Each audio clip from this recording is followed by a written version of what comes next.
Girl, let me show you how to do the crown knotless because this is my last time doing it. It takes too long. Okay, so instead of doing your part up and over ear to ear, you're going to go a slight bit in front of the ear and go toward the back just a little bit. So not up and over, but slanted just a little bit. Is you picking up what I'm putting down or you need me to slow down a little bit? Okay, so these is kind of like my medium knotless. So when I do medium knotless, I would usually do 4 braids in the back. But since this is a kid with a small head, we started off with 3. Also, when I do my boho, I kind of make a pattern. You got to make braiding fun. This is the process. And then you just continue that same process all the way up the back. On a kid, I would do 6 rows in the back, and on an adult, I would do 7 rows. And girl, every braid don't need boho on it. Don't stress yourself out, for real. Okay, and just when you think you almost done, you really ain't. Anyways, let's split that top in half. And please don't rush this part, girl. Make sure that part is straight. If you gotta get in front of that client and make sure that part is straight, get in front of that client and make sure that part is straight. And listen very carefully because this part matters. When you part this part on the side, however high or however low that you make this part is where your braid is going to go. On a kid, I would do 3 rows on the side. On an adult, I would do 4, maybe 3 sometimes, depending on the side of the client's head. You do not got to make the sides and the front super full because the back already full. Don't do too much. Braid the top in whatever design you would like, but make sure it matches on the other side as well. And it's braided with their real hair. I leave this first braid out and I start off with 3 small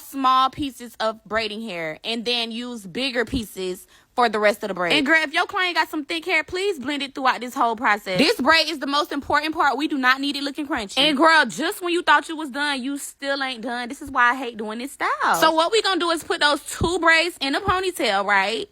Comb that out. And I know you tired, but please don't get lazy. You gonna split that ponytail in pieces and you gonna braid each one down. And if your outcome don't look like this, you did something wrong. Start over.